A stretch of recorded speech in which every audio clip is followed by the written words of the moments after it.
This is Jared Sullinger's final year of his rookie contract, and it appears that he's had a favorable experience in Boston, as he is willing to re-sign with us. He originally rejected our 3-year, $30 million offer, so I'm going to up it a little bit.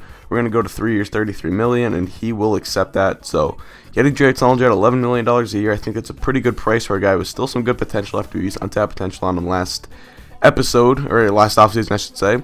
And you can take a look at these standings. We are fourth in the West, and we're going up, or fourth in the East, excuse me. And we're going up against the first place team in the West, the New Orleans Pelicans, at home. This is a big test for us. We've had some questions from our team so far this year, but if we can pick up a win today, I think that would make a big statement to the rest of the league that we are here. Despite Roy Hibbert underperforming a little bit, despite some of the pieces not quite fitting in, we're still a team to be reckoned with come playoff time. And as for the trade deadline, which is just a couple days after this game, so any moves that I make at the trade deadline will be in the next episode, I don't think I'm going to be making any major moves. It turns out that Avery Bradley will be back in 6 to 8 weeks from this date, and because of that, that looks like he's going to be back right around the start of the playoffs. Now, it's going to be hard to bring a guy back like that right in the first round of the playoffs. Obviously, in real life, it probably would not work out, and you probably have to make some sort of move, get some sort of insurance option, which I might still do. One guy brought up Danny Green. I kind of liked that idea. He's really what I want out of that position, a D&3 guy.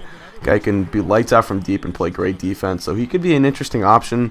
Other than that, I'm not looking too much into getting like a big player, a guy like Andre Iguodala, a guy like Bradley Beal, or even Jimmy Butler, guys that are going to make me or force me to give up assets that I just don't want to give up for a guy that, you know, who knows if he's going to start in the playoffs or not with Bradley coming back. So I think the Danny Green option sounds like an interesting one. Maybe even Aaron Aflalo, or possibly, I don't know, some cheap option out there. I'm sure we'll figure out something. And then once Avery Bradley comes back, our second unit's going to be set. I mean, we're going to be looking really good. I might try to trade one of our guards, possibly Norris Cole, just because, you know, I want to go into the playoffs only having 10 rotation guys at the most, at the very, very most.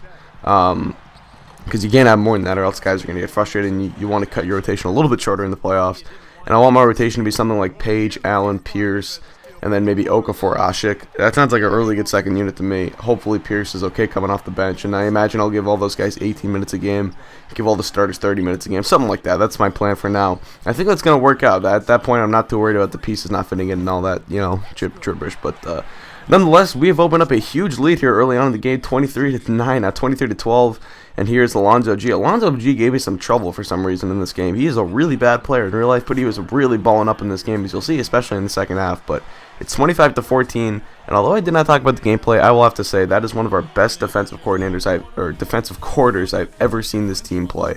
14 points. It was really like 9 through the first, I don't know, 4/5 of the quarter.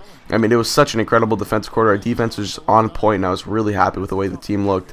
And a couple of you guys mentioned about trading Roy Hibbert. I understand that he's been disappointing, but at the same time, I do not want to just trade him, you know, the first year, in his first year, whatever. Let's see, you know, give him the second half of the season, see if he can step it up in the playoffs.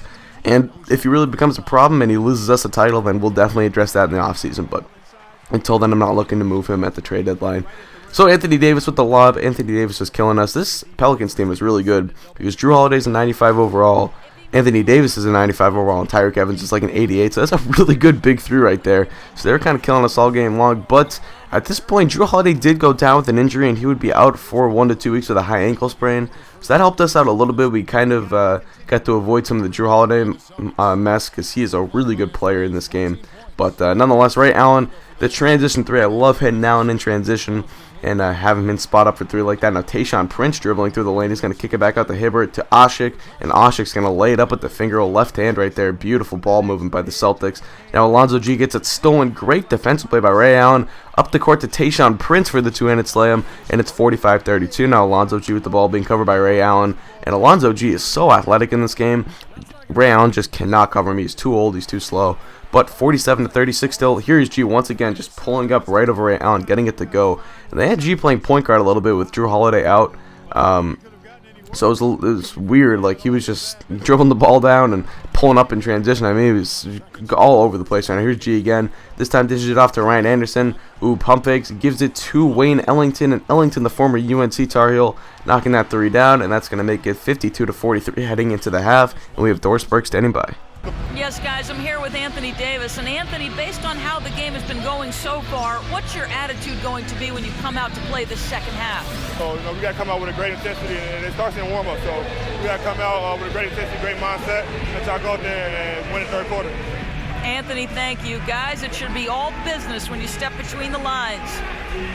So start of the second half here, Tyreek Evans driving in on Jabari Parker. Good ball stop by Parker, but Evans gets in the floater animation. The CPU in the floater animations this game is money. That's going in 9 times out of 10, especially on Hall of Fame. But Jabari Parker with the poster on Dirk Nowitzki. Now, they had Dirk starting at center this game, and I guess with Anthony Davis, he makes up for the defensive kind of inabilities of Dirk Nowitzki playing center. But I like my center to play a little bit more interior defense than a Dirk Nowitzki would, and maybe not get posterized by Jabari Parker. But here we go. After a nice fadeaway from Alonzo G, Jabari Parker answers right back with a fadeaway of his own. Now Jose Calderon with the ball, driving and kicking to Wayne Ellington. You can't help one pass away like that if you're Jabari Parker. Ellington's wide open for the 3, and he knocks it down. Now 62-59. Good in pass to Brandon Wright, who posterizes Roy Hibbert right there.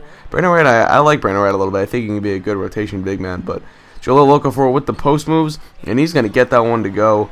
That is a nice shot from Jalil Okafor. When you have a guy like that coming off your bench, you know you can hit shots like that. That is such a big confidence booster. And then Norris Cole with the pull-up 3. It looks like Calderon just sagged off him a little bit too much. Now Ryan Anderson downloaded Brandon Wright once again. And I'm telling you, I like Brandon Wright. I've been a long believer in Brandon Wright. I always thought he was going to carve himself a role in the NBA, and it appears that he has on the Mavs. He's having a pretty good season, earning that $10 million contract that he got last offseason. But Eric Bledsoe with the slam dunk in transition right there. Now Tyreek Evans downloaded Dirk for the one-handed slam, and it's back to a 4-point game. Under 20 seconds to play in the third quarter, and it's going to finish off 78-72 heading into the fourth. The Celtics with the lead have been leading from wire to wire. It's been a really good game for the team so far. I'm really excited with the way we have played, and hopefully we can pull this one out in the fourth quarter with our 6-point lead. But let's get it right underway. Eric Bledsoe with the ball to start at the fourth quarter off the inbound from Pierce. Driving in, he's going to kick this one out to Marcus Page for the deep 3, and he gets it to go. Marcus Page putting us up by 9. Now Wayne Ellington with the ball out to Tyreek Evans, being covered by Bledsoe. Evans for 3, he knocks it down. Tyreek Evans is a much improved shooter in this game now in year 3 of the MyGM mode. Wayne Ellington 3, no good. Rebounded by Davis, though he puts it up and slams it down on Parker. So it's down to a 5-point lead. Bledsoe with the ball, looking for Jared Sullinger on the pick and roll. A beautiful pick and roll right there between Bledsoe and Sullinger. And now Evans with the ball, dribbling in, giving it down low to Dirk. Back out to Evans for 3. Hibbert's closeout was there, but Evans, a dead-eye shooter apparently, knocking that one down. But Bledsoe all the way to the hoop, and Eric Bledsoe, you know, I say it every episode. I feel like I got to use him more. He just provides us with so many clutch buckets, it seems like. But here's Jabari Parker for 3. He gets it to go.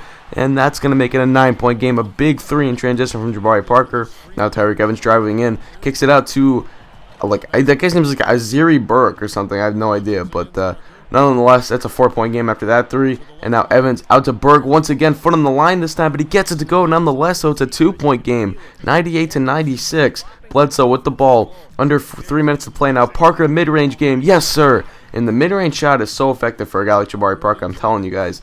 He's not a great 3-point shooter, but he's a great mid-range shooter. It seems like in a nicely executed pick and roll. Sullinger off the glass, 6-point game, now down to 4. Here's Calderon inside. He gets it to go, and it's a 2-point game, 104-102. Now the Pelicans have the ball back. Evans driving in, good ball stop. Tries to go back in. Calderon for 3. No good. Rebounded by Pierce, and he's going to get fouled. So we go to the free throw line. He would knock down just one of them, 105-102. Pelicans still with a chance. Evans drives in, kicks it out, tried to kick it to Davis, but Sullinger gets the steal, and they commit a clear path foul. That's 2 shots and the ball, and that would effectively end this game. We win 108-104. A great ending, and a great performance by the Celtics, too. Kevin, I'm here with Roy Hibbert. Roy, what does this sort of grinded-out win say about your basketball team? We're a tough team. We let the grind wins out, and sometimes it's not always pretty, but we're trying to get the job done. And our bench did a great job of keeping us in there, so I'm really happy. A great team effort, Roy. Thank you. Kevin, over to you. So once again, a great win for the Celtics. I cannot reiterate just how good I felt after this win. Beating one of the best teams in the NBA, it just is kind of real confidence booster for this team come playoff time.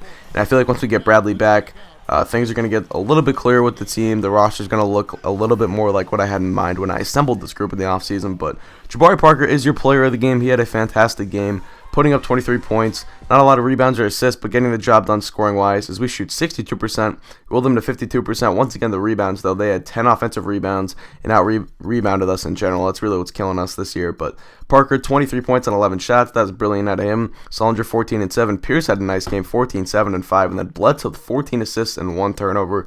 He was really what I felt like was the X factor this game. He had a lot of turnovers in the last episode. This episode, he really kept it clean and set up our teammates nicely.